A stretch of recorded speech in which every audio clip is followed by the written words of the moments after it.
ఆస్తి పంచుకున్నాం, అమ్మా నాన్న ఎవరు చూసుకోవాలో కూడా వచ్చింది. మీ సమస్యకు పరిష్కారం బుల్లిరాయలు గారు రచ్చబండ దగ్గర తీర్పిస్తారు. అంతవరకు కొట్టుకోవచ్చు. బెట్టింగ్ యాప్ లో డబ్బులు పెట్టి మొత్తం పోయింది. ఇప్పుడు ఏం చేయాలి? బయట తెలిసిన నా పొలం పోతుంది. ఐడియా. హలో నాన్న, నువ్వు నా కళ్ళు వచ్చి నేను చూడాలనిపిస్తున్నాను. ఒకసారి ఇంటికి వస్తావా? బాగున్నావా నాన్న? కూర్చోన్నాను.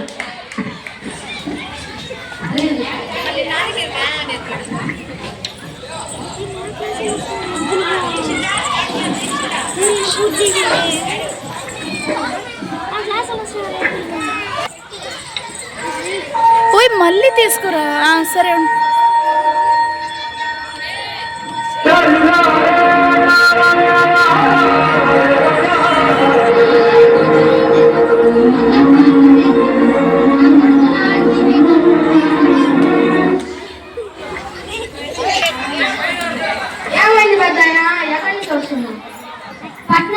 పట్నం నా కొడుకు దగ్గరికి వెళ్ళేసి వస్తున్నాను.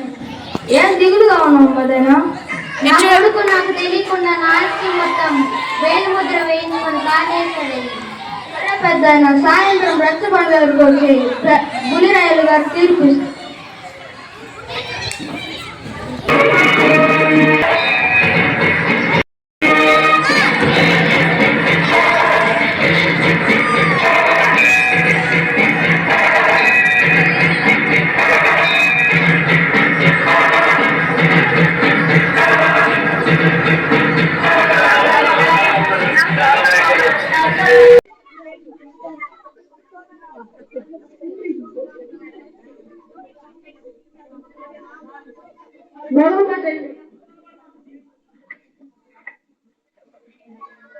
మామూలు ఇల్లు పశువులు ఇద్దరం సమానంగా పంచుకున్నాం. కానీ అమ్మ నాన్న దగ్గర ఎవరు బాధ్యత చూసుకోవాలనే సమస్య వచ్చింది.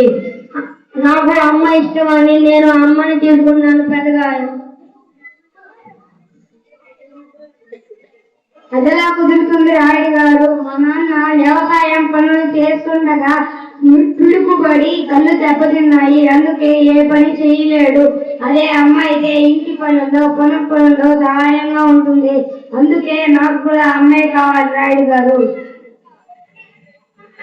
తల్లిదండ్రుల మీద దయలేని పుత్రులు పుట్టనేవి వాడ గిట్టనేవి. పుట్టలోనే చెదురు పుట్టవా గిట్టవా విశ్వదాభిరామ వినునవేమ. వేమగారు చెప్పినట్టు తల్లిదండ్రుల మీద దయలేని పుత్రులు పుట్టలేమి వాడు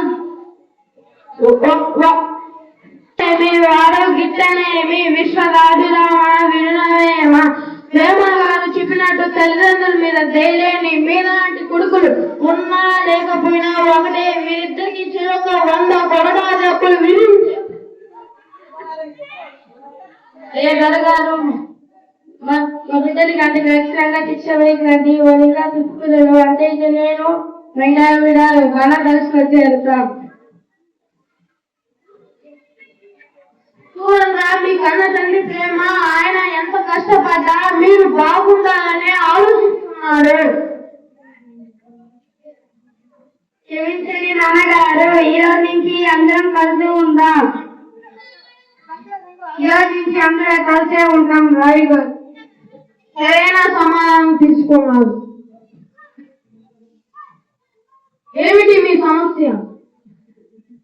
అయ్యా, నా కొడుకు నాకు తెలియకుండా నా ఆస్తి మొత్తం వేలిముద్ర వేయించుకొని కాజేశాడు. విశ్వాసం లేని కుక్క, విశ్వాసం లేని కుక్క. నీ తండ్రి కని పెంచి ఇంతటి వాణి చేసి మీ కన్న తండ్రి దగ్గరే కాజేస్తావా? అయ్యా బుల్లిరాయుడు గారు, మా నాన్న ఎంత కష్టపడి సంపాదించినా నాకేగా.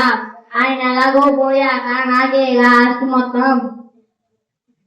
అందుకే ఆయన బతుకుండగానే ఇప్పుడే తీసుకుంటే ఏమవుతుంది? నా కొడుకు గొప్పలకు పోయి అప్పులు చేసి బతకడం చేతగాక మీరు ఏమి సంపాదిస్తున్నారని గుండెల పైన అంటుంటే మాలాంటి పేద తల్లిదండ్రులు ఎలా బతకాలయ్యా? నువ్వు అప్పుల్లో ఉన్నావని నాకు తెలుసు, ఇబ్బందుల్లో ఉన్నావని నాకు తెలుసు. కానీ ఇల్లు పొలం ఎందుకు ఇవ్వలేదో తెలుసా? ఎప్పటికైనా బాధ తట్టుకోలేక ఊరి బాట పడితే తినడానికి 4 గింజలు, బతకడానికి ఇంత నీడ లేకుండా పోతుంది అని ఇప్పుడు ఈ పొలం అమ్మి ఇల్లు అమ్మి 4 రోజులు దర్జాగా బతుకుతావు. ఆ తర్వాత ఏం చేస్తావురా? దొరగారు మాలాంటి పేద తల్లిదండ్రులను మీరైనా కాపాడాలి, లేదంటే మేము చావాల్సిందే. చూడరా నీ తండ్రి రేనక పగలనక ఎండనక వాననక వాగనక వరదనక రాయనక రప్పనక దుమ్మనక దుప్పలక ముళ్ళనక ముక్కనక పురుగునక పామునక కోడి కూత కోయగానే నాగరెత్తి పొలం చేసాం. చాలు పట్టి కొండలే దుక్కు దుమ్మిది కాలేసి నీళ్లు పట్టి దమ్ము చేసి విత్తు నాటి పైరు పెంచి కత్తు నుండి పుస్తులమ్మి మందు జల్లి కలుపు తీసి కాపు కాచి ముసలి ముసక అమ్మ నాన్న పిల్ల జల్ల ఇల్లంతా ఏకమై కోత కోసి కుక్క నూచి బస్తకెక్కి బండికెక్కి పట్నం తెచ్చి మిల్లుకేసి పేర మాడి కేటాకెత్తి